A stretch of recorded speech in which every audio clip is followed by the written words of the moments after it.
پانی پاکستان کی لائف اور ریڈ لائن ہے، سمجھوتا نہیں کیا جائے گا۔ سندھ طاس معاہدہ یک طرفہ طور پر معطل نہیں کیا جا سکتا۔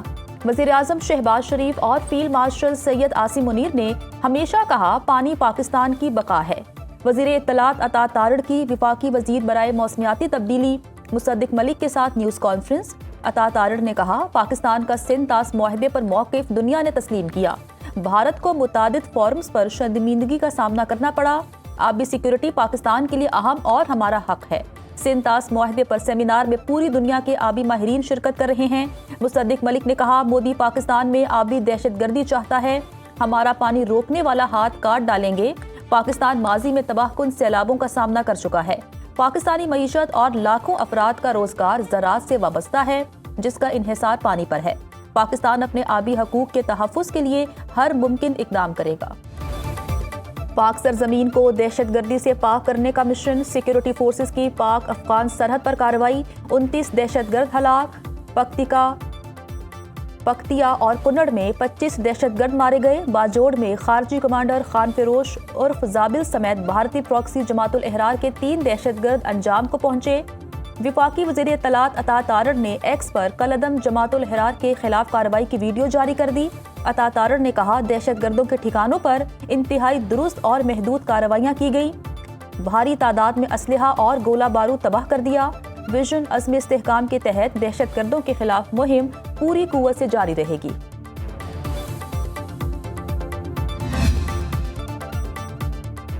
کراچی رینجرز کیمپ حملے میں افغان شہریوں کے ملوث ہونے پر پاکستان کا سخت احتجاج۔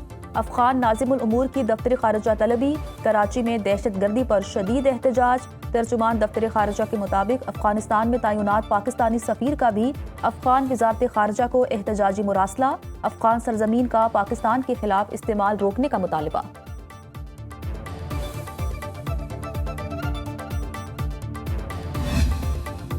وزارت داخلہ کا بڑا فیصلہ، بغیر ویزا غیر قانونی طور پر مقیم افغان شہریوں کے خلاف کارروائی کا اعلان۔ 10 جولائی سے بغیر کارآمد ویزا رہنے والے افغانیوں کو فوری گرفتار کرنے کا حکم۔ اسلام آباد، چاروں صوبوں، آزاد کشمیر، گلگت بلتستان انتظامیہ کو احکامات جاری، گرفتاری اور ملک بدری کی مہم مزید تیز کرنے کی ہدایت۔ روزانہ کی بنیاد پر کارروائی کی رپورٹ وزارت داخلہ کو بھجوائی جائے گی۔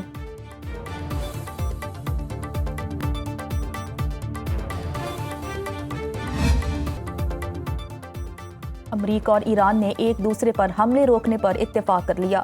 رواں ہفتے مذاکرات کا بھی فیصلہ۔ امریکی نیوز ویب سائٹ کے مطابق امریکہ اور ایران آب نئے ہرمز کا تنازع حل کرنے کے لیے کل قطر کے دارالحکومت دوحہ میں ملاقات کرنے پر متفق۔ سینئر امریکی عہدیدار کا کہنا ہے تکنیکی مذاکرات کے دوران بحری جہازوں کی آزادانہ نقل و حرکت کی اجازت ہوگی۔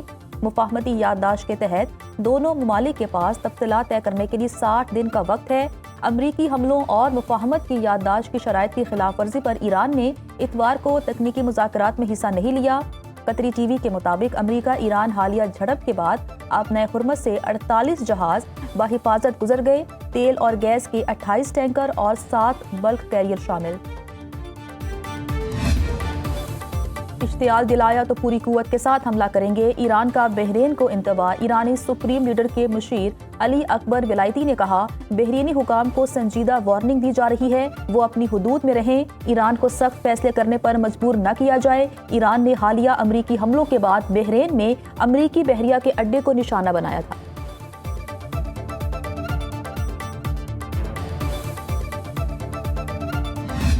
وزیر اعظم شہباز شریف کا سعودی عرب میں ہیلی کاپٹر حادثے پر اظہار افسوس، کہا راس تنورہ میں المناک ہیلی کاپٹر حادثے پر گہرا دکھ ہوا، 14 سعودی شہری اپنی قیمتی جانوں سے ہاتھ دھو بیٹھے۔ پاکستان کی عوام اور حکومت شاہ سلمان بن عبدالعزیز ولی عہد محمد بن سلمان جاں بحق افراد کے اہل خانہ سے دلی تعزیت کرتے ہیں۔ غم کی گھڑی میں پاکستان اپنے سعودی بھائیوں اور بہنوں کے ساتھ مکمل یکجہتی کا اظہار کرتا ہے۔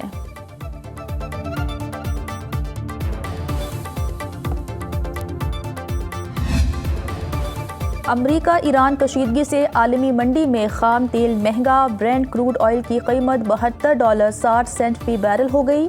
WTI کا ایک بیرل $70.01 کا ہو گیا۔ گولڈ مارکیٹ میں سونا $4065 فی اونس فروخت۔ پاکستان میں ایک تولہ سونا 4,28,936 روپے کا ہو گیا۔ پاکستان سٹاک مارکیٹ میں 319 پوائنٹس کی کمی، 100 انڈیکس میں 1,79,252 کی سطح پر ٹریڈنگ، انٹر بینک میں ڈالر 278.20 میں فروخت۔ آزاد کشمیر میں قانون ساز اسمبلی انتخابات کی گہما گہمی، سیاسی جماعتوں کی انتخابی عمل میں بھرپور شرکت، امیدواروں کی ریکارڈ رجسٹریشن، الیکشن کمیشن کو 518 کاغذات نامزدگی موصول۔ Chief election commissioner Azad Kashmir justice retired Ghulam Mustafa Mughal کا کہنا ہے جن پولنگ سٹیشنز پر 500 سے زائد ووٹرز ہیں وہاں 2 پولنگ بوتھ قائم کیے جائیں گے۔ سیکٹری الیکشن کمیشن کے مطابق مہاجرین کی مخصوص نشستوں کے لیے 114 کاغذات نامزدگی جمع ہو چکے ہیں۔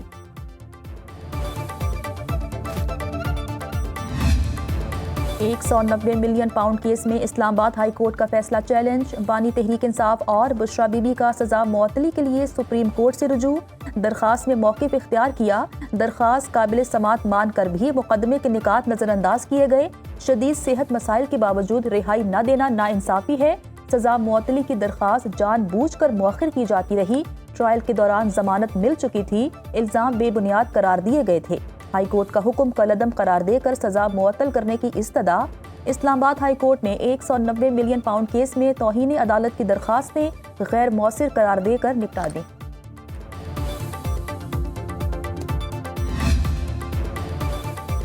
چیف آپریشنز FBR کو قائمہ کمیٹی اجلاس سے نکال دیا گیا، ٹیکس چوری کی غلط معلومات دینے پر سینیٹر سیف اللہ ابڑو برس پڑے، سینٹ قائمہ کمیٹی داخلہ کی سب کمیٹی کا اجلاس، تمباکو، ٹیکس چوری اور سگریٹ اسمگلنگ کا جائزہ، سینیٹر سیف اللہ ابڑو نے کہا ایسے افسران کو عہدوں پر بٹھایا گیا جو غلط معلومات دے رہے ہیں، متعلقہ وزیر کو لکھیں چیف آپریشنز FBR کو فوری عہدے سے ہٹایا جائے، جب بھی FBR کو کمیٹی میں طلب کرتے ہیں اسی روز انہیں نوٹس بھیج دیا جاتا ہے۔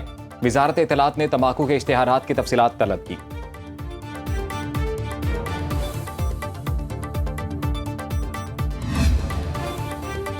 خیبر پختونخوا کے بجٹ میں سینکڑوں منصوبوں کے لیے ٹوکن منی مختص، محکمہ خزانہ کے مطابق 898 ترقیاتی منصوبوں کے لیے صوبائی بجٹ میں 5% سے بھی کم رقم رکھی گئی ہے۔ سب سے زیادہ 282 ٹوکن منی والے منصوبے روڈ سیکٹر میں شامل، محکمہ صحت ٹوکن منی کے والے منصوبوں کی تعداد 112 ہے، واٹر سیکٹر کے 66 اور ابتدائی اور ثانوی تعلیم کے 61 منصوبے بھی شامل۔ KP بجٹ میں ترقیاتی منصوبوں کی تعداد 2765 ہے۔ کراچی پولیس نے سانحہ گل پلازہ کیس کا چالان پروسیکیوشن کو جمع کرا دیا، ذرائع کے مطابق جوڈیشل کمیشن کی رپورٹ چالان کا حصہ نہیں بنائی گئی، تحقیقاتی رپورٹ کے مطابق گل پلازہ میں آگ حادثاتی قرار، فورینزک رپورٹ میں تصدیق ہو گئی، پولیس نے دکاندار نعمت اللہ کو ملزم نامزد کیا ہے، مقدمے میں دکاندار کے 11 سالہ بیٹے حذیفہ کو بھی ملزم نامزد کیا گیا ہے۔ گل پلازہ کمیٹی کے صدر تنویر پاستہ، نائب صدر عمار اسماعیل، جنرل سیکرٹری محمد امین، جوائنٹ سیکرٹری محمد رمضان بھی ملزم نامزد، پولیس نے تمام ملزمان کو مفرور قرار دیا۔ گل پلازہ آتشزدگی کے نتیجے میں 72 افراد جاں بحق ہوئے، 4 لاشوں کی باقیات تاحال کسی نے حاصل نہیں کی، تحقیقات کے دوران 4 عینی شاہدین کے 164 کے بیانات ریکارڈ کرائے گئے، فورینزک رپورٹ میں کوئی دھماکہ خیز مواد نہیں پایا گیا۔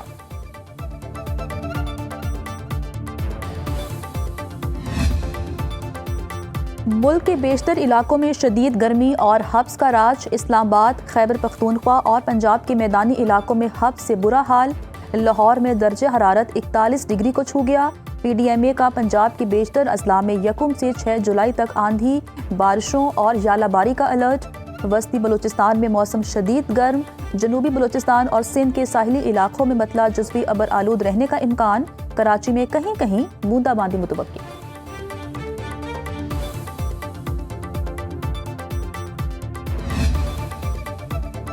یورپ میں ہیٹ ویو سے زندگی مفلوج، فرانس میں جولائی کے دوران گرمی کی نئی لہر کی وارننگ، پیرس کے اسٹورز میں پنکھے، AC اور ایئر کولرز کا سٹاک ختم، شہری زیادہ وقت جھیلوں اور فواروں کے قریب گزارنے لگے۔ حالیہ ہیٹ ویو سے یورپ میں 1300 سے زائد افراد ہلاک ہو چکے، وسطی اور مشرقی یورپ میں گرمی کی شدت برقرار، جمہوریہ چیک، ہنگری اور پولینڈ سب سے زیادہ متاثر۔ عالمی ادارہ صحت کے مطابق یورپ کے 38 کروڑ 10 لاکھ افراد کو شدید گرمی کا سامنا ہے۔